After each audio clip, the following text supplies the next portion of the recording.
अच्छा जी, इधर इधर इधर मतवज्जे, इधर बच्चे इधर, इसके बाद फिर जो है ना डिस्कशन इंशाल्लाह आप कर लीजिएगा। थोड़ा टाइम दे दीजिएगा जी 7 दोस्तों को। अच्छा जी, इधर देखें, अब बच्चे इधर आएँ ज़रा, चाहे डायरेक्ट अप्रोच है, चाहे इनडायरेक्ट है। अब जब साल के एंड पे 2022 के एंड पे आना है, तो डेप्रिसिएशन किस बेसिस पे होनी है? पिछले साल कैसे? मरे डेप्रिसिएशन इस तरह ही होनी है ना। अब देखो ना, अगर तो डायरेक्ट अप्रोच है, तो एसेट आपका पहले ही 5 लाख पे पड़ा हुआ है, तो डिवाइडेड बाय 5 आ जाएगा, 1 लाख रुपए डेप्रिसिएशन आ जाएगी। अगर इनडायरेक्ट मेथड पे पड़ा हुआ है, तो भाई आपका एसेट इस टाइम किस पे था बताओ? आपने 60 से एसेट बढ़ाया ना, 240 पे पड़ा होगा, 60 से जब बढ़ा तो अब 3 लाख पे आ गया। तो divided by remaining useful life, अब डेप्रिसिएशन दोनों में 1-1 लाख रुपया नजर आ रही होगी। डन बच्चों? डन जी? उम्मीद है बात समझ गए हैं। ठीक है? अब 4 चीजें हैं जिसमें से 3 का ट्रीटमेंट एक जैसा है। जिस जिस केस में डेफर्ड इनकम आती है, पहले आप डेफर्ड इनकम को एडजस्ट करेंगे, फिर बैलेंसिंग प्रॉफिट और लॉस होगा अगर कुछ बचा। अगर क्या कहते हैं डेफर्ड इनकम आपने पहले ही खत्म कर दी हुई है, वो कैपिटल एक्सपेंस डेप्रिशिएबल वाला केस ही हो सकता है बस। सही है ना? वो कौन सा केस हो सकता है? डेप्रिशिएबल का। डेप्रिशिएबल का डेप्री नॉन डेप्रिशिएबल के केस में भी आपके पास डेफर्ड इनकम होती है। याद है ना आपको वो जो लैंड पड़ी थी? तो सिर्फ सारे केसेस में आपके पास डेफर्ड इनकम पड़ी होती है। भाई बात समझे हैं? सिर्फ सिर्फ एक केस होता है जिसमें आपके पास डेफर्ड इनकम नहीं पड़ी होती। आप क्या करते हैं? आप फिर डेफर्ड इनकम नहीं है तो आपने क्या करना है? एक्यूमुलेटेड डेप्रिसिएशन एक्सपेंस प्रॉफिट और लॉस को डेबिट करना है, जो बच गया उससे एसेट को बढ़ाना है। ठीक है बच्चों? अब आप आएंगे इधर, तरह पास पेपर्स निकाल लें। इसमें थ्योरेटिकल सवाल काफी आते हैं। क्वेश्चन नंबर 1 जी। जी बच्चों, क्वेश्चन नंबर 1। अब ये मैं आपको पढ़वाता जा रहा हूं, बहुत आसान है। आप इसका सोल्यूशन ओपन कर लें। क्वेश्चन इधर से देखें, सोल्यूशन उधर से देखें। जी भाई, ओ भाई इधर इधर, आप क्वेश्चन इधर से देखें, सोल्यूशन ओपन कर लें इसका। मैं जरा थ्योरी लिंक करवाना चाह रहा हूं जी। जी क्वेश्चन नंबर 1 ऑटम 19 में आया जी। क्या था? Discuss how the following should be dealt with in the financial statements of relevant entities. मुख्तलिफ एंटिटीज हैं जी। अकॉर्डिंग, क्या था जी? According to IAS 20 accounting for government grant and disclosure of government assistance. Government assistance का disclosure देते हैं, पता है आपको? और ग्रांट जो बजाते खुद है उससे डिस्क्लोज भी करते हैं। और कहता था government makes a grant to an entity which is planning to develop teaching software. क्या बच्चों? कि बच्चे पढ़ लें, लेकिन वो तो खैर नहीं पढ़ना उन्होंने। फॉर चिल्ड्रन, बच्चों के लिए, विद लर्निंग डिफिकल्टीज। कहता था purpose of the grant is to help the entity to meet its, ये ग्रांट स्पेसिफिक एंटिटी को दी जा रही है। अब आगे एंटिटी की मर्जी है कि वो किधर इस्तेमाल करे। स्पेसिफिक टू द एंटिटी है, ये होती है एंटिटी के लिए स्पेसिफिक, है ना? कहता है एंटिटी ने उसे इस्तेमाल करना है general financing requirement in its financial phase. कहता जब आप ये बना रहे होंगे ना, सॉफ्टवेयर बना रहे होंगे, तो कहता उसके अंदर ना शुरू के अंदर आपको इनिशियल एक्सपेंडिचर करना पड़ेगा। कहता जी there are no further condition attached, कोई कहता फर्दर कंडीशन अटैच नहीं है, कोई फर्दर कंडीशन अटैच। तो भाई इसका सोल्यूशन क्या होगा बताओ, अगर कंडीशन ही कोई अटैच नहीं है? लिखा हुआ है जी कितने सालों की बेस पे सॉफ्टवेयर बनाएं, इस्तेमाल करें, कुछ लिखा हुआ है। तो बच्चों ये डायरेक्ट प्रॉफिट और लॉस में नहीं जाएगा जब कंडीशन ही बच्चों कोई अटैच नहीं है। लिखा होता ना कि 5 साल आपने 3 सालों पे सॉफ्टवेयर बनाना, 2 सालों पे बनाना, फिर उसकी यूजफुल लाइफ। तो भाई जब कंडीशन ही कोई नहीं है, सीधा का सीधा किधर चला जाएगा? आपने कहना जी ये ग्रांट है रिलेटेड टू द पास्ट, बताना है related to the as no condition is attach. तो इसे किधर ले जाएं? जी बिल्कुल यही लिखा होगा। ए manufacturing entity sets up a plant in the area of high unemployment. क्या था? एक गवर्नमेंट ग्रांट ऑफ 4 मिलियन, कितने की? इज रिसीव्ड, बच्चों इसके साथ कंडीशन है, grant is repayable in full if the number of its employees fell below 100 at any time. कहता अगले 4 सालों में 100 से कम एम्प्लॉयज नहीं होने चाहिए। कहता it is highly probable that entity will comply with the condition attach to the.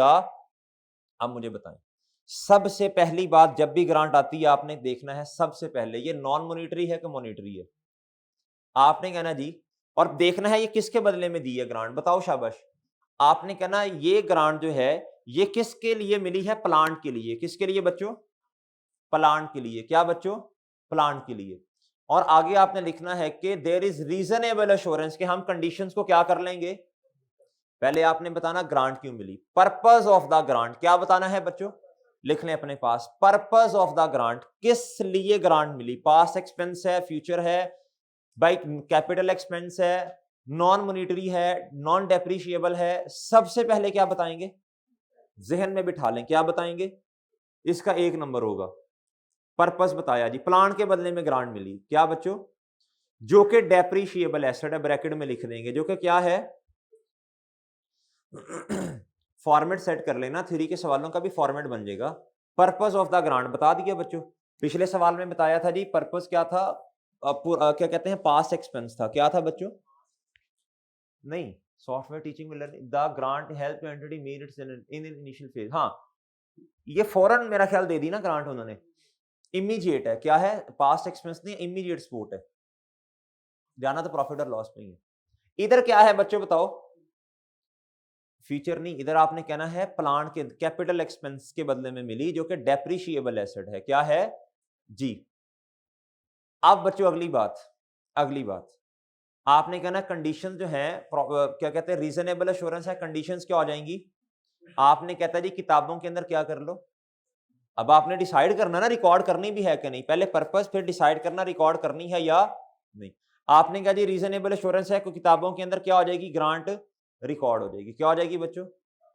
अब अगली बात क्या करनी है, खुद बताओ, अब अगली बात क्या है, बताओ तब आप बच्चों, इसके 2 ट्रीटमेंट है वो बताने हैं कि नहीं, उसने कहा हुआ है कौन सा ट्रीटमेंट करो, आपने कहना है आइदर इसकी कैरिंग अमाउंट को कम कर दें, एसेट को नेट अमाउंट पे रिकॉर्ड करें, नेट अमाउंट नहीं लिखते होते हैं carrying amount will be reduced, सही है, या फिर हम इसे क्या करें बच्चों, हम इसे या फिर डेफर्ड ग्रांट रिकॉर्ड कर लें, एंड क्या कहते हैं सेम बेसिस पर इसे क्या करते जाएं बच्चों, बोलो इनकम के अंदर कन्वर्ट। 2 ट्रीटमेंट है, कितने हैं बच्चों, नहीं डायरेक्ट इनडायरेक्ट नहीं लिखना आपने, आपने लिखना, आपने बताना है डायरेक्ट में क्या होता है, आपने कहना है जी हम किताबों के अंदर liability record, deferred income record करेंगे, और क्या कहते हैं डेप्रिसिएशन एक्सपेंस शो होगा और इनकम भी शो होगी, वो पढ़ लीजिएगा जो भी सोल्यूशन है, यही बातें उसने घुमा फिरा के लिखी होंगी। फिर आपने कहना है इनडायरेक्ट अप्रोच के अंदर क्या होता है, आपने कहना रिड्यूस कर देनी है हमने इसकी क्या कैरिंग अमाउंट, क्या कर देनी है, ये पढ़ लेंगे, अब आपने पढ़ना है, पेपर में बहुत ज्यादा आती है थ्योरी ये वाली। अगला जी, और भाई एक और बात आपने कहना है इसको रिकॉर्ड करना और इसका डिस्क्लोजर भी देना है, सोल्यूशन में लिखा हो या ना लिखा हो, आपने कहना है we also need to disclose the fact of government, जो भी है इतनी अमाउंट की हमें ग्रांट मिली, इसको आपने क्या करना है बच्चों, डिस्क्लोज भी करना है। आगे आ जाए, free technical advice has been provided by government's export promotion department to help an exporter, एक एक्सपोर्टर को दी स्पेसिफिक है, to market his new technology in North America. जी बताएं जी शाबाश, ये ग्रांट है बच्चों, बताओ असिस्टेंस है, क्या है, आपने कहना है this is government assistance as reasonable value has not been placed, ठीक है बच्चों, तो फिर असिस्टेंस के केस में क्या होता है बच्चों, वो नीड टू डिस्क्लोज, क्या बच्चों, बस इतना लिख देंगे तो काफी है, सोल्यूशन पढ़ लीजिएगा, डन भाई, और डन। अब यही सवाल रिपीट होते हैं बार बार। अब आ जाए क्वेश्चन नंबर 4 के ऊपर, discuss how should be deal, तीसरा अभी नहीं करना, दूसरा करवाता हूं, कहता है how should be deal with its with in the current years financial statement of relevant entities in accordance with, कहता है जी Excel received a government grant to set up a plant in under developed rural area 3 years ago, 3 साल पहले, कब बच्चों जी, grant कहता है received a grant to set up a plant, कितने साल पहले बच्चों, one of the condition was Excel will maintain a minimum of 200 employees in the next, कहता however due to कहता worsening economic condition, हालात सही नहीं है इकोनॉमी के, Excel failed to maintain 200 employees and the full grant repayable immediately in the, 3 साल पहले grant मिली, अब बच्चों रीपेमेंट हमारे साल में, अब रीपेमेंट की तरफ लेके जा रहे हैं, Excel has been presenting the grant in statement of financial position by deducting the grant in arriving the, आप देखो अब जब भी रीपेमेंट की बात आएगी आपने सबसे पहले वो बताएं, सबसे पहले जब मैंने नोट्स बनवाए हैं ये चेंज इन एस्टीमेट है, क्या है बच्चों, इसको लिखने का 1 नंबर होगा। याद रखनी है अब बातें, जब भी रीपेमेंट है आपने कहना है this is change in accounting, this is change in, फिर आपने कहना है हमने ग्रांट को रिड्यूस की है, हमने ग्रांट को कैसे ट्रीट किया, हमने रिड्यूस की हुई है book value of the asset. अब जब इसकी रीपेमेंट आई तो आपने कहना हम एसेट की क्या करेंगे, हम क्यूमुलेटिव डेप्रिसिएशन एक्सपेंस किताबों में रिकॉर्ड करेंगे एंड क्या कर देंगे, एसेट के कैरिंग अमाउंट इंक्रीज कर देंगे और सब्सिक्वेंटली इसे डेप्रिशिएट करेंगे रिमेनिंग यूजफुल लाइफ पे। और आखिरी बात आपने बता देनी है, वो नोट्स पे लिखवाई थी, आखिरी बात पॉइंट नंबर 3 देख लें क्या लिखवाया, जब repayment related to depreciable asset होगा तो जब भी कैपिटल एक्सपेंस है तो बच्चों क्या है, देयर इज सॉल्यूशन पढ़ लें इस सवाल का। देखिए यही बातें जो आपको बताएंगे, जल्दी करें, देख लें बच्चों यही बातें हैं भाई। सबसे पहले पर्पस आपने बताना है, पर्पस में आपने बताना ये ग्रांट हमें क्यों मिली भाई, प्लांट के बदले में, ठीक है बच्चों, प्लांट के बदले में ग्रांट मिली थी 3 साल पहले, पहले स्टोरी सुनाए, पर्पस बताएं। 3 साल पहले ग्रांट मिली जी प्लांट के बदले में, ठीक है जी, जो कि क्या है बच्चों, डेप्रिशिएबल एसेट। अब आपने फिर बताना अब ग्रांट रीपेमेंट, ग्रांट की रीपेमेंट है, this is change in accounting. अब आपने कहना जी, अब सवाल में से आपने ढूंढना है, उसने कहा जी हाँ हम कंडीशंस पूरी नहीं कर सके ना, अब रीपेमेंट है चेंज इन अकाउंटिंग एस्टीमेट। अब आपने कहना है कि भाई हमने इसे ट्रीट क्या किया है, एसेट की कैरिंग अमाउंट को रिड्यूस किया, ये देखो ये बाय डिडक्टिंग, इधर से लाइन उठा लेनी है। अब आपने कहना है हम डेप्रिसिएशन एक्सपेंस रिकॉर्ड करेंगे और एसेट की वैल्यू को क्या, बुक वैल्यू को बढ़ा देंगे और सब्सिक्वेंटली डेप्रिशिएट करेंगे इसे रिमेनिंग यूजफुल लाइफ पे। और आखिरी बात तो लाजमी जब भी रीपेमेंट आएगी जी कैपिटल एक्सपेंस के केस में डेप्रिशिएबल एसेट है, आपने कहना है इंपेयरमेंट टेस्ट भी हमें परफॉर्म करना पड़ेगा। देयर इज इंडिकेशन ऑफ, देख ले, पढ़ ले जल्दी करें, जल्दी जल्दी जल्दी सोल्यूशन पढ़ लें एक दफा, गलत तो नहीं बताता जा रहा। ये वाला बी पेंडिंग है जी, ये पेंडिंग है, ये याद करवा दीजिएगा, पेंडिंग है। अभी छोटा सा कॉन्सेप्ट है 10 मिनट का, वो अभी नहीं आपको दिया, एक ही कॉन्सेप्ट रह गया इस चैप्टर में, 2 रह गए मेरा ख्याल है, एक पहले ही आता होगा आपको, बस लिंक करवाना है। क्वेश्चन नंबर 5 देखें जी, कहता है डिस्कस हाउ द, देखा आपने कितने थ्योरी के सवाल इसमें से आते हैं, कहता है discuss how the following should be, और रीसेंट अटेम्प्ट्स में आ रहे हैं, रीसेंट अटेम्प्ट्स, कहता है discuss how the following should be dealt with in the financial statement of relevant entities according to IAS. कहता है जी एक government grant of 25 million was received by entity for the damage to its head office caused by flood in 2021, in 2021, और आपका counting period क्या है जी, किधर लिखा हुआ है बोला, हाँ 2022 में ग्रांट मिली, पास में कुछ हुआ था, क्या था बच्चों, कहता as a result of damage impairment loss of rupees 21 million was recognized in जी, कहता पास में आपने एक्सपेंस रिकॉर्ड किया था, उसके बदले में आज क्या मिल गई आपको ग्रांट, क्या करना है इसे, इमीडिएटली किताबों में इनकम रिकॉर्ड कर लें। चलें ये आप देख लेंगे, इसका सोल्यूशन देख लीजिएगा। कहता manufacturing entity establish a plant in area with high illiteracy rate and receive a government grant of 40 million. सबसे पहले पर्पस बताना है ग्रांट क्यों मिली, मैन्युफैक्चरिंग एंटिटी जी बताएं, प्लांट है ना बच्चों, आपने कहना जी this is related to plant depreciable asset, ठीक है जी, तो सही है, दिस इज जी पैसे मिले, मॉनिटरी मॉनिटरी मॉनिटरी, अच्छा जी। अब आपने कहना grant was equivalent to 2 year salaries, 2 सालों की सैलरी के बराबर ग्रांट मिली है। कहता 50 लोकल पर्सन एम्प्लॉयड, कहता था ग्रांट इज रीपेएबल फलां, ये सारी कहानी, अगले 5 साल आपको क्या करना पड़ेगा, उनको खर्चा देना पड़ेगा 2 महीने की सैलरीज, ठीक है, उसके बदले में ग्रांट मिली है। अगले 5 साल जिन लोगों को आपने एम्प्लॉय रखा, 50 लोगों को रखना पड़ेगा मेरा ख्याल है, 50 से कम नहीं होगा, अगर 50 से कम हुए तो रीपेएबल हो जाएगी। कहता इट इज हाईली प्रोबेबल, सारी वही बातें। अब आपने सबसे पहले पर्पस बता दिया, प्लांट के बदले में मिली जो कि डेप्रिशिएबल एसेट है।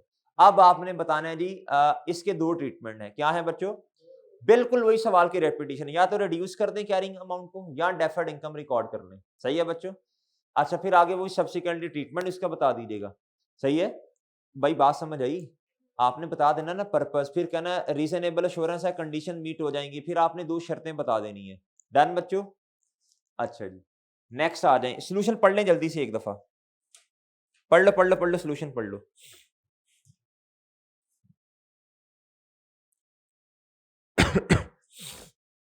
पढ़ लिया भाई? पढ़ लिया? ये पढ़ें, कहता है government build an alternate road to the industrial zone.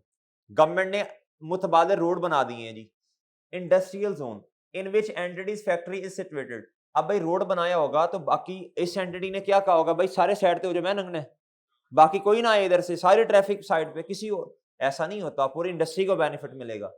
The new road has reduced the distance to the market, सिर्फ इनके लिए रिड्यूस हुआ, सबके लिए। And will result annual saving of transportation cost. आपने कहा ना भाई ये जनरल है, क्या है? जनरल ट्रेडिंग कंडीशंस हैं, क्या है बच्चों जी? ये इंफ्रास्ट्रक्चर आपने जो इंप्रूव किया जनरल है, क्या है बच्चों? सबको इसका बेनिफिट मिलेगा। तो भाई फिर बताएं, बताएं शाबाश।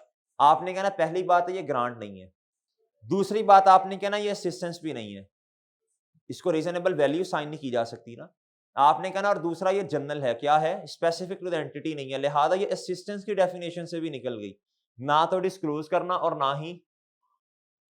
ना ही चांद इसको रिकॉर्ड करना। डन भाई?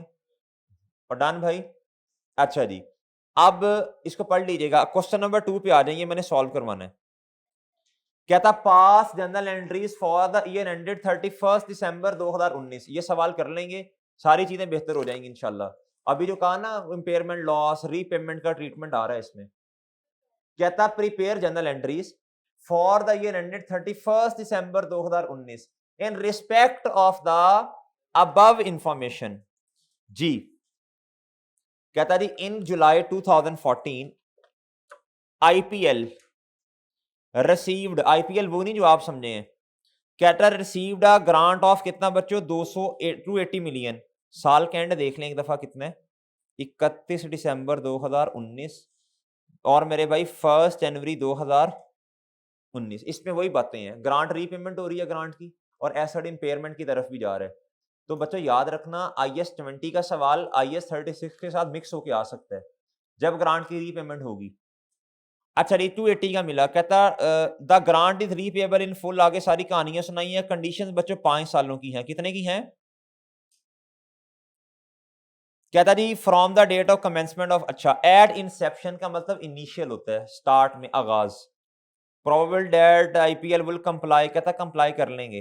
कहता आईपीएल इंकर्ड कॉस्ट ऑफ कितना? 630 मिलियन ऑन, अब देखना पड़ेगा इन्होंने ट्रीटमेंट क्या किया है। और कहता स्टार्टेड प्रोडक्शन ऑन 1 जनवरी 2015।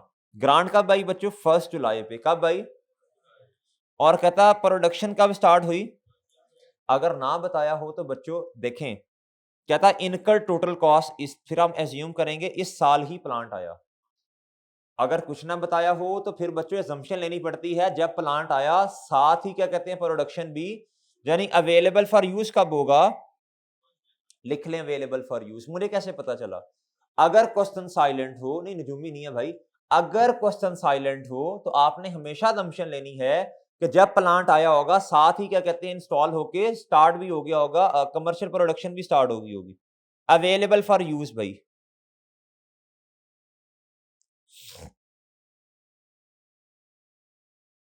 कहता useful life of plant was estimated कितने साल भाई? कहता IPL deducted government grant in arriving the carrying amount of, बताओ इन्होंने प्लांट को किस पे रिकॉर्ड किया होगा? 630 का प्लांट माइनस 280 की क्या बच्चों? तो इन्होंने नेट अमाउंट पे रिकॉर्ड किया होगा ना, बताएं कितना? 350 मिलियन। यानी डेफर्ड ग्रांट तो चलेगी ना, किताबों में अब है ही नहीं, अब तो रिड्यूस एक्सपेंस आ रहा होगा ना किताबों के अंदर।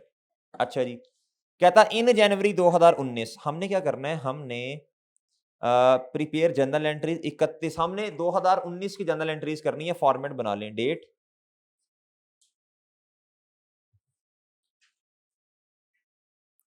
और मेरे भाई डेबिट और सोल्यूशन है, क्या है बच्चों? भाई सबसे पहले तो वो डेट डिस्क्रिप्शन वाला भी बना लेना, वो डेप्रिसिएशन की जरूरत भी पड़नी है। वर्किंग वन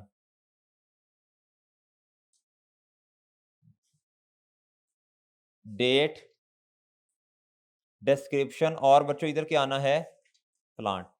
1 जनवरी 2015 पे क्या आ गया बच्चों, प्लांट। कितने का, कॉस्ट क्या बच्चों, इधर ही वर्किंग करते हैं एग्जामिनर को, 630 माइनस 280 कितना आया,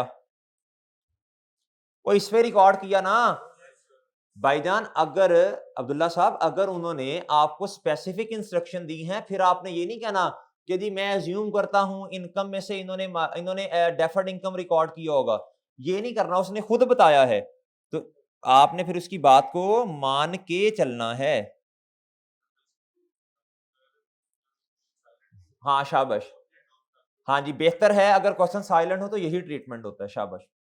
अच्छा न्यूमेरिकल में ये होगा, थ्योरेटिकल में दोनों बातें बताएंगे आप, लेकिन अगर खुद कह दे कि हमने इसे इनकम के तौर पे ट्रीट किया, फिर नहीं ये पंगा लेना।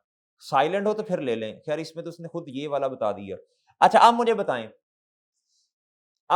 अब आपका पता चलेगा, अगर आप नीचे आके पढ़े ना, नीचे आके पढ़ें, इधर ना ग्रांट की रीपेमेंट है, कब बच्चों, 31 दिसंबर 2019 पर, कब बच्चों। लेकिन जब आप ना जनरल एंट्रीज करने हो तो बच्चों मैंने आपसे अर्ज की थी, आप ना क्यूमुलेटेड डेप्रिसिएशन साल के शुरू में निकालेंगे, नोट के सवाल में और जनरल एंट्रीज के केस में, क्योंकि अपने साल की एंट्रीज करनी है, अपने साल का नोट बनाना है जी। 31 दिसंबर 2018, क्या बच्चों, 15 16 17 18, 4 साल हो गए ना। डेप्रिसिएशन नहीं बल्कि मादरत एक्यूमुलेटेड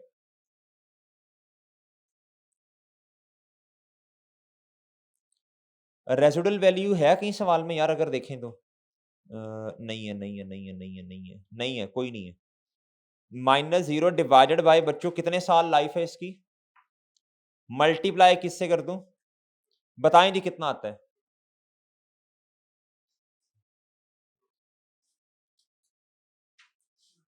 मैं फिर जरा सो जाता हूं 2-4 मिनट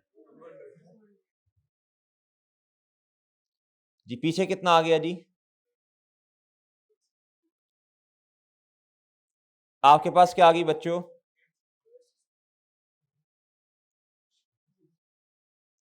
150 बुक वैल्यू, कितनी बच्चों, 150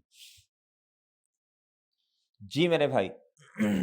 सारा काम सही कर लो ना, एक हो जाए ना तो साथ ही, सर इतना, सर इतना, अच्छा कि मैं गलती फड़ ली तेरी। अच्छा मेरे भाई इधर से पढ़े, इन जनवरी 2019 IPL showed its inability to comply with the condition attached to the and regulatory authority issued a notice के रीपे करें भाई ग्रांट इन, क्या था, according the grant was repaid by IPL, कहता जी in view of repayment IPL carried out an impairment review. अच्छा repayment इसका मतलब साल के शुरू में ही हो गई है, इन जनवरी 2019, कब बच्चों, साल के शुरू में ही क्या है, रीपेमेंट है, क्या है बच्चों।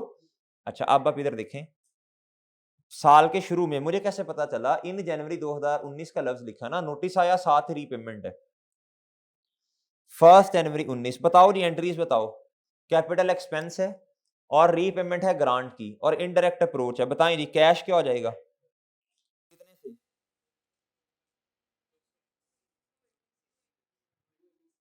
1 मिनट, मिलियन है ना, हाँ, 2 जी। अब बच्चों इधर आएगा प्रॉफिट और लॉस, और इधर क्या आ जाएगा बताएं, डेफर्ड इनकम है ही नहीं, क्या आएगा, 280, इसी को बेस बनाना है, डिवाइडेड बाय 7, कितने साल कम डेप्रिसिएशन चार्ज की है, कितने साल बताएं, अभी निकाल के आए हैं, 4 साल कम चार्ज की ना, मल्टीप्लाई बाय 4 साल, इधर आ जाएगा बच्चों ये 100, और ये क्या आ गया बच्चों, बैलेंसिंग कितना, 120, डन। यही ट्रीटमेंट पढ़ के आए अभी, देखो 4 साल ऐसे डेप्रिशिएट हो गया ना 2018 तक, तो हमने पहले डेप्रिसिएशन सही वाली निकाल ली, एक्चुअल डेप्रिसिएशन अगर आती, कैलकुलेटर पकड़ो तो 630 की बेसिस पे आती ना, 630 डिवाइडेड बाय 7 मल्टीप्लाई बाय 4 करो, बताओ एक्चुअल कितनी आती है, 360, आपने किताबों में कितनी रिकॉर्ड की है, 200, तो कम रिकॉर्ड कितनी की है वो हमने रिवर्स कर दी। क्या कर दी बच्चों?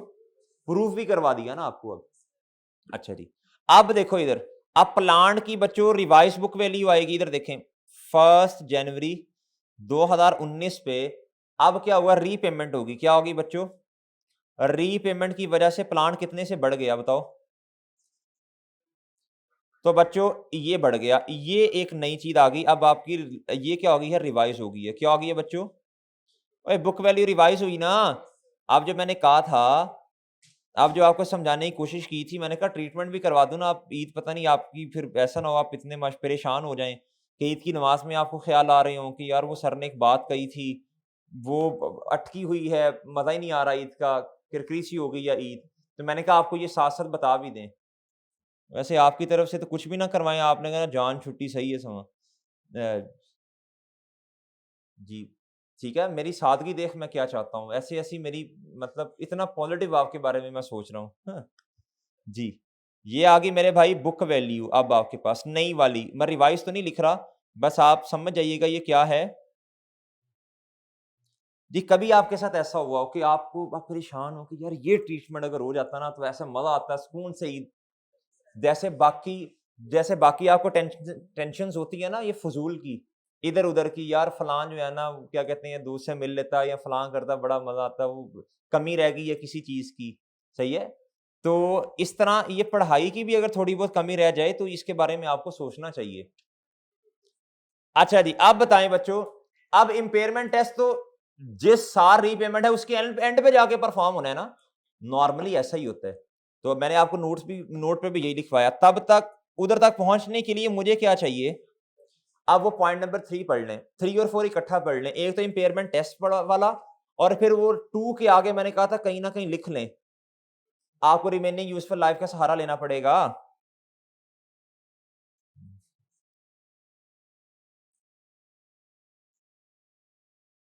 270 माइनस 0 डिवाइडेड बाय अब रिमेनिंग कितना है? सही है।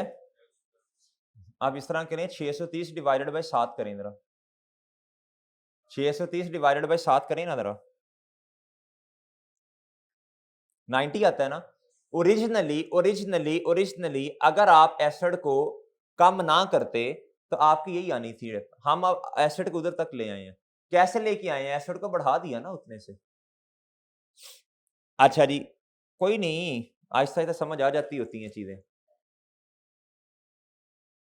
बस जो कहा है वो करते जाएँ, स्टेप्स को फॉलो करते जाएँ। आप मेरे भाई डेप्रिसिएशन एक्सपेंस की एंट्री कर दें, शाबाश। जी, डेप्रिसिएशन एक्सपेंस की एंट्री कर दें। ये 1 जनवरी पे होगी ना? ये किसी ने यस कहा है इधर से।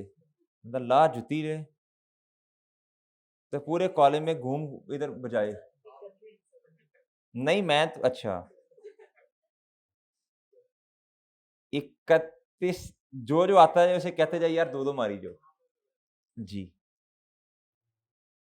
बहावनो इधर देख बहावनो। और भाई एक्यूमुलेटेड 1000 चीज़ें बेटा दिमाग में और चल रही होती हैं। अभी होमवर्क देना है, अभी अगली क्लास है, उनको पता नहीं क्या देना है। पोस्ट प्री का भी याद आ गया कि यार उनको 2 सवाल कहे थे वो देने वो याद ही नहीं रहा। जी मेरे भाई बताओ?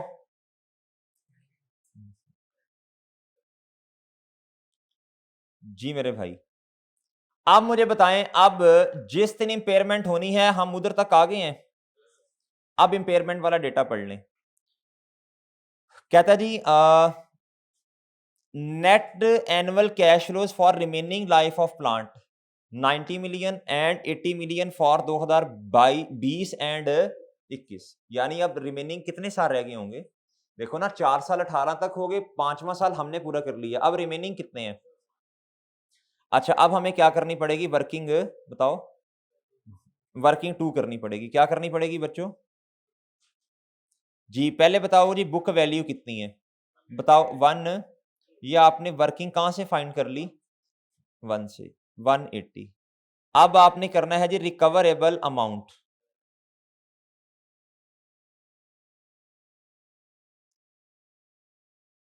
जी। हाँ, भी साकिब? कुर्बानी खुद करते हो हैं? तो जानवर देख कर डरता नहीं है तुझे हैं? अच्छा जी, अब मेरे भाई मुझे बताएं, पहला आएगा फेयर वैल्यू लेस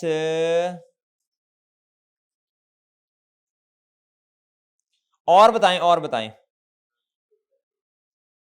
अच्छा आसान वाला पहले बता देना, fair value less cost of disposal ढूंढे सवाल में किधर है, वो एंड पे कहीं दिया होगा। कहता जी एग्जिस्टिंग प्लांट सेल हो सकता है 160 मिलियन का। कहता जी एस्टिमेटेड डिस्पोजल कॉस्ट कितनी है 5 की, तो 160 ये आसान होता है माइनस रुपीज कितना आ गया भाई 155। क्या जी वैल्यू इन यूज के लिए आपको वर्किंग करनी पड़ेगी, फिर वर्किंग 3। देखिए बच्चों हर चीज की आप स्टेप्स करके दिखाएं एग्जामिनर को, ठीक है। अच्छा ये है जी वर्किंग 3। और बच्चों ये कैलकुलेशन किसकी करने लगे हैं, वैल्यू इन यूज में जरा शॉर्ट फॉर्म में लिख रहा हूं। एक आ जाएगा साल आपके पास 20 और एक आ जाएगा 21। बताएं जी कैश फ्लोस नेट दिए हैं या क्या दिया हुआ है उसने, नेट है। क्या है बच्चों, कहता जी एक साल 20 का 90 है और अगले का कितना है 80। अच्छा जी कहता these cash flows are net of annual interest and में ओ ताड़ी खैर। कहता ये उसी तरह का सवाल है आईएएस 36 में पहले भी किया है। जो इंटरेस्ट कॉस्ट है मुझे बताएं वो कभी माइनस होती है कैश आउटफ्लो में। जब इंटरेस्ट कॉस्ट आपने नेट की होगी तो सिंपल सी बात है आपका कैश कम हुआ होगा ना, आपका कैश इनफ्लो कम हुआ होगा। ये मैंने बहुत डिटेल में आईएएस 36 में ये बात समझाई थी। अगर आपके पास नेट कैश फ्लो आया और उसमें से एडजस्टमेंट एक ऐसे कैश आउटफ्लो की कर दी जो कि नहीं आनी थी, तो आपका कैश फ्लो कम होगा ना। आपके पास आज 10 रुपए हैं, उसमें से एक ऐसा कैश आउटफ्लो आपने माइनस कर दिया जो नहीं होना चाहिए था। फॉर एग्जाम्पल वो 2 रुपए का है, अगर ऐसा ना करते तो मेरा कैश फ्लो 12 रुपए का होता ना, कम है तो आप इसकी एडजस्टमेंट कर दें। मेंटेनेंस कॉस्ट की नहीं करते, वो सही है। इसका मतलब है आपने इधर लिखना है एडजस्टेड, बोलो एडजस्टेड नेट जी। इधर कितने आ जाएंगे 90 प्लस 10, इधर 100 आ जाएगा, 10 ही है ना चांद। हाँ जी एनुअल इंटरेस्ट इतना है और अगले साल का गिवन जो कैश फ्लो है वो 80 है। कितना है भाई 80 है। कितना है इसमें 10 ऐड करें, इधर कितना आ जाएगा 90। डिस्काउंट फैक्टर बताएं एट द रेट 10 जो कि बनता है ये 1.10 12। अच्छा जी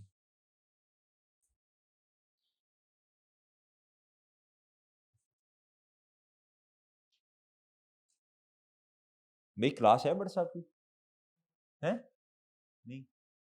अच्छा बताएं भाई 1.10 आपने इधर तक, आप इधर खड़े हैं इस टाइम, आपने एक साल पीछे आना है 2000 आपने 19 के एंड पे आना है तो -1 और इधर -2। फैक्टर बताएं 0.89। इधर बताएं ये ए है और ये क्या है बी है, बताओ भाई जल्दी करो। 0.7971। भाईजान ये जो कैब वाले भाई बैठे हैं हमारे भाई, आईएएस 36 पढ़ा हुआ है ना आपने, याद है कि नहीं याद। तो वो लेक्चर ले लो अल्लाह के बंदे, ये लेक्चर ले लो। ये लेक्चर लोगे तो समझ आएगी ये क्या हुआ है, ये 10 मैंने क्यों ऐड किए हैं। ये लेक्चर लोगे तो समझ आएगी। एक इस तरह का एज इट इज ना डिटो कॉपी हमने ट्रीटमेंट पहले भी पढ़ा हुआ है एक सवाल के अंदर, ऐड बैक करने वाला। अब मेरे भाई आपके पास क्या आ जाएगा बोलो, प्रेजेंट वैल्यूज क्या आ जाएगी जी। वो कैसे आती है ए मल्टीप्लाई बाय बी, जल्दी बताएं शाबाश। 89.29 हो जाएगा ना इसका, और इसका बताओ 90 से 0.79 से। बस इसको भी राउंड ऑफ ही कर लो यार, इतना नहीं शुगर रखा हुआ। तो टोटल बता दो कितना आता है 1। तो इधर आए, इधर आके पेस्ट कर दें 161 को। किसको बच्चों, तो इन दोनों में से हायर क्या है बताओ। तो भाई इधर देखें आपका एसेट जिसकी औकात 161 है भाई वो कितने पे पड़ा है, तो राउंड ऑफ की वजह से शायद कोई एक आधे रुपए का फर्क पड़े। इधर आके लिखें 19 और ये क्या है बच्चों, अच्छा सवाल है। IS 20 को और IS उसने किसको मिक्स किया है? 36 को। IS 20 और इसको। इसकी एंट्री बता दें इम्पेयरमेंट लॉस की। अब ये सिर्फ 3 एंट्रीज के उसने नंबर नहीं दिए हुए वार्ड, उसने वर्किंग्स के नंबर दिए हैं।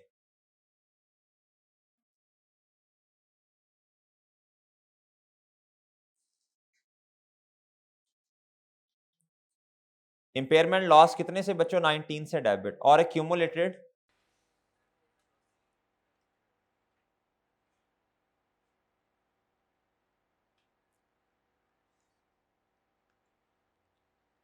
डन। डन भाई, वेरी बहुत अच्छा सवाल है। क्या है? क्वेश्चन नंबर 3 आप अभी नहीं कर सकेंगे और आखिरी क्वेश्चन भी छोड़ दीजिए, वो भी नहीं करना आपने। आखिरी क्वेश्चन छोड़ दीजिए, वो भी नहीं करना। बाकी आप ये सारे देख के आएंगे। अच्छा, कल आपको होमवर्क मैंने बता दिया था, सारा रिवाइज करें और जो स्पेसिफिक सवाल करने हैं कल मैंने बता दिए थे आपको, ग्रुप में भी वो आपको भेज देंगे, ठीक है। अच्छा, इसके अलावा IS 36 का क्वेश्चन नंबर 6 पास पेपर का वो भी आपने करना है लास्ट में। IS 36 का क्वेश्चन नंबर और गवर्नमेंट ग्रांट की थ्योरी आप पढ़ सकते हैं सारी। लर्निंग ऑब्जेक्टिव 4 तो मैंने खुद ही पढ़ा दिया ना। IS 36 का, हाँ जी, ये मुझे किताब दिखाइएगा, मैं आपको बता दूं। इन्वेस्टमेंट प्रॉपर्टी की थ्योरी सारी पढ़ ली, 16 की पढ़ ली, 36 की पढ़ ली, 40 की तो कह दिया ना। अब इसकी जो है वो कौन कौन सी चीजें पढ़ सकते हैं। आज इधर IS 20 ओपन कीजिए, IS 20 ओपन कीजिए। गवर्नमेंट असिस्टेंस बी पार्ट ये आपने पढ़ लेना है। एग्जाम्पल नंबर 2 भी पढ़नी है। ये सारी बातें आपसे की हुई है ना। ये गवर्नमेंट ग्रांट सी पॉइंट लिखा हुआ है पेज नंबर 2 पे, ये भी पढ़ लेना है। एग्जाम्पल 3 भी 4 भी एक नजर देख लेनी है। ये तो 2-3 मिनट में, ये तो सिर्फ वो MCQs की शक्ल में है, बहुत आसान है। मतलब बुलेट्स दिए हैं, बताना है क्या एसेट है। कोई ग्रांट रिलेटेड टू एसेट होगी, कोई इनकम से रिलेटेड होगी, वो आपने एक नजर पढ़ लेना है। रिकॉग्निशन क्राइटेरिया मैंने खुद पढ़ा दिया था, नॉन मॉनिटरी ग्रांट भी पढ़ा दिया था, फेयर वैल्यू आपको पहले पता है। ये 2.3 आप नहीं पढ़ सकेंगे, मतलब आसान है लेकिन आप रहने दीजिएगा, 2.3 ना पढ़िएगा, 2.4 पढ़ लीजिएगा। ये जो डिब्बा है पढ़ लीजिएगा, वैसे इतना इंपॉर्टेंट नहीं, आपको पहले ही पता है, मैं चलिए खुद पढ़ा दूंगा। ये रहने दें डिब्बा जो है 2.4 के आगे अगले पेज पे, पेज 4 पे डिब्बा नहीं बना related to income, related to asset, पढ़ लीजिएगा, आसान ही है। नहीं भी पढ़ना तो ना सही, कोई इतना मस्ता नहीं है, कोई जरूरी नहीं है, हमने पढ़ लिया ऑलरेडी, रहने दे पढ़ने को। एग्जाम्पल नंबर 6 लाजमी देख लीजिएगा। फॉरगिवेबल लोन मैंने खुद पढ़ा दिए आपको, 2.6 पे पेंडिंग लिख दें। ये आपने लर्निंग ऑब्जेक्टिव 3 को पढ़ने की जरूरत नहीं, हमने ऑलरेडी सारा पढ़ लिया। बस ये 2-3 जो लफ्ज नहीं लिखे हुए 3.1 में 2 लाइंस अंग्रेजी की जो हैं, ये देख लीजिएगा, सवाल कर लें, बहुत अच्छी बात है। 3.2 प्रेजेंटेशन रिलेटेड टू एसेट, ये 2-3 अंग्रेजी की लाइंस पढ़ लीजिएगा। एग्जाम्पल 11, 10, 11 कर लें, बहुत अच्छी बात हो जाएगी। डिस्क्लोजर्स एक दफा देख लीजिएगा 3.3 के, मैं खुद वैसे पढ़ाऊंगा, देख लीजिएगा। लर्निंग ऑब्जेक्टिव 4 मैंने आपको खुद पढ़ा दी है, और ये चैप्टर खल्लास,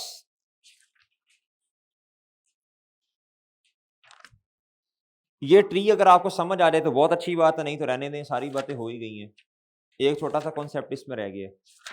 चलें, ये अब आप इंशाल्लाह कर लेंगे। क्वेश्चन नंबर 8 आपने कॉन्सेप्ट बिल्डिंग क्वेश्चंस का करके आना है जी खुद।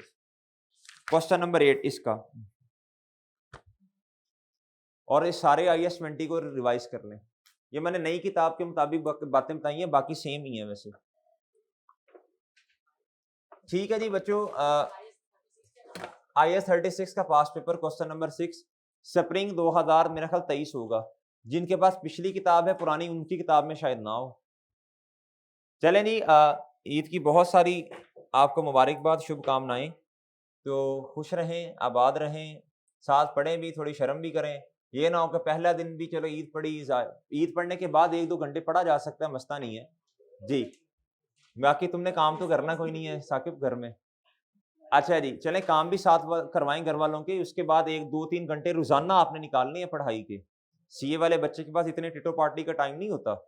एक एक दिन कीमती है। यहाँ तो फिर अब्बा जी के 6 महीने की फी उन्हें बता दें घर जाके कि अब्बा जी मैं किसी और कामों में पड़ा हुआ हूँ लाहौर में, आपने क्या उसका नाम है मुझे पढ़ने के लिए भेजा, लेकिन मेरा दिल नहीं कर रहा आजकल, तो मेरे और भी बहुत सारे काम हैं। असल में पर्पस जो है ना इंसान का कुछ और होता है। इधर लाहौर आने का पर्पस पढ़ाई है आपका, क्या है बच्चों? चलें एक छोटी सी एग्जांपल मैं आपको देता हूँ। ओ भाई इधर इधर, आप ना क्या उसका नाम है, एक बंदा ना कंपनी में जॉब करता था, उसको ना उसके एम्प्लॉयर ने भेजा, उसने कहा जाओ यार मैं ना तुम्हें दुबई जरा विजिट करके आओ जाओ, लेकिन ना साथ ना ये काम करना है, ये मेन काम है, इसके लिए भेज रहा हूँ, साथ यार तुम्हारे तरह टिटो पार्टी भी हो जाएगी। उसने कहा ठीक है सर। वो 2-3 हफ्ते का विजिट था, वो उधर चला गया दुबई जाके या किसी भी कंट्री में चला गया, उसने भाईजान सही क्या कहते हैं जी ठंड प्रोग्राम किया। अब क्या उसका नाम है, उसे पता ही नहीं असल जो काम था वो भी करना है कि नहीं, वो जो कंपनी का असल काम था वो किया कोई नहीं। अब उधर जाके क्या उसका नाम है, कभी एक रेस्टोरेंट में जा रहा है, दूसरे में जा रहा है, दोस्तों से मिल रहा है, हल्ले-गुल्ले कर रहा है। जब मेरे भाई दिन रह गए ना 2 वापस आने में, उसे याद आया ओ तेरी खैर!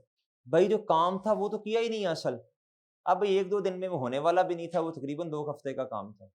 अब टिकट ली, वापस आया, एम्प्लॉयर ने पूछा, उसने कहा, "हाँ भी चन्न, किधर गए थे तो अब वापस आए तो बताओ वो काम का क्या बना?" कहता सर वो तो नहीं हुआ। अब मुझे बताओ ज़रा, वो एम्प्लॉयर क्या कहेगा?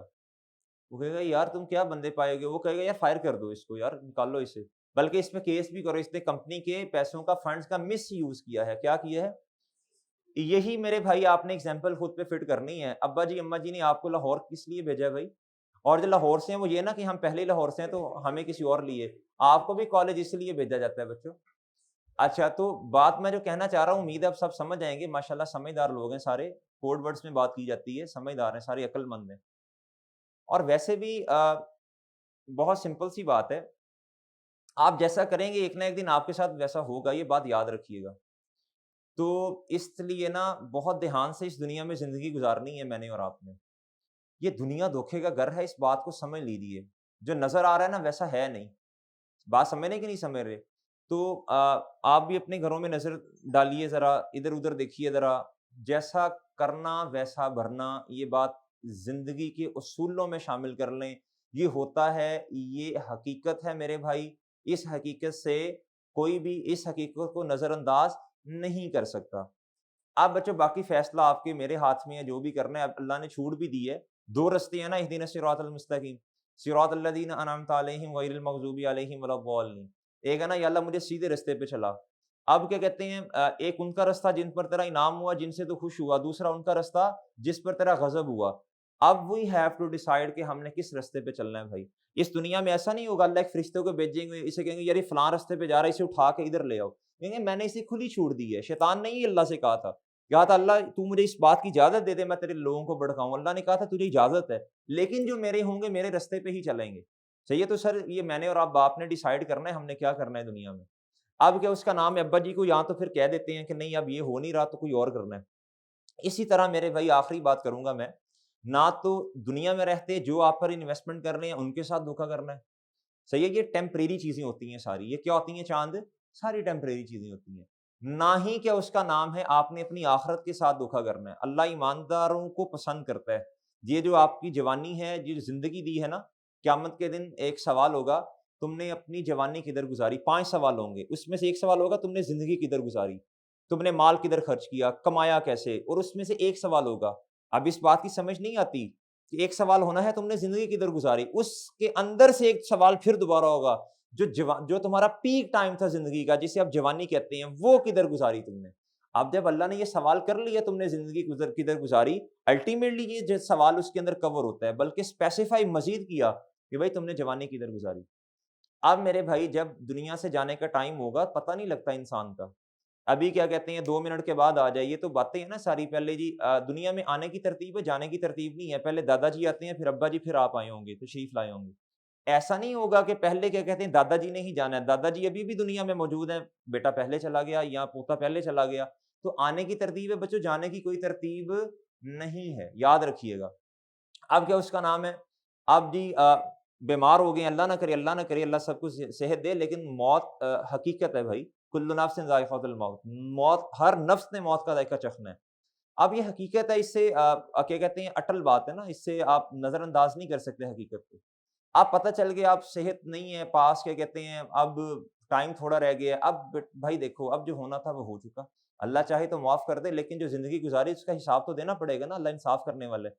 अब क्या उसका नाम है, ख़्याल आया कि भई अब तो बस फ़रिश्ता सामने है मौत का, अब कुछ नहीं हो सकता मेरे चाँद, सही है? ये मेरे साथ भी हो सकता है, किसी के साथ भी हो सकता है। अब पछताए क्या हुआ जब चिड़ियाँ चुग गईं खेत, तब जवानी थी, सारा कुछ था, तब बातें नहीं मानी, ठीक है? जो अल्लाह बार-बार कह रहा था। तो अब कहते हैं जी कि या अल्लाह एक मौका और दे दे, अल्लाह कहता है नहीं, अब मौका नहीं है। अब मौका नहीं है, अब फ़ैसला होगा, या तो जन्नत है या जहन्नुम है, ठीक है जी? तो यकीन नहीं आता तो फिर मर के ही देखना पड़ेगा एक दफ़ा। दोनों हैं भाई, अल्लाह ने कुरान में बड़ी वाज़ेह अल्फ़ाज़ में बता दिया, ये मेरी जन्नत है, ये मेरी जहन्नम है। जो मेरी बात को मान के चलेंगे, अल्लाह कहते हैं उनके लिए ये जन्नत है। अल्लाह कहते हैं जो मेरी बात को मान के नहीं चलेंगे, ये क्या कहते हैं, उनके लिए ये चीज़ें हैं। ठीक है जी? वो अल्लाह ताला ने सारा नक्शा कुरान के अंदर खींचा है। सूरह रहमान पढ़िएगा, सूरह वाक़िया ज़रूर पढ़िएगा। ठीक है सर, अल्लाह ने सारा बहुत खूबसूरती के साथ जो है ना, वो दोनों नक्शे खींचे हुए हैं। अब भई डिसाइड मैंने और आपने करना है। बाद में टाइम नहीं होगा, सही है? दुनिया की ज़िंदगी जो है ये एक धोखा है। बाद में वक़्त हाथ से गुज़र जाता है, सिर्फ़ पछतावे के अलावा और कुछ नहीं रहता। तो लिहाज़ा जी अपने माँ-बाप का भी फ़ख्र बनिए, अपने उस्तादों का भी फ़ख्र बनिए, और जब मर के क़यामत के दिन अल्लाह के सामने खड़े हों, तो अल्लाह भी कहें, अल्लाह के नबी भी कहें, हाँ, ये वाक़ई ही मेरा उम्मती था। ठीक है जी, अल्लाह आपको खुश रखें जी। हमेशा खुश रखें, पास भी करें और आपको ईमान वाली ज़िंदगी दें। अस्सलाम वालेकुम।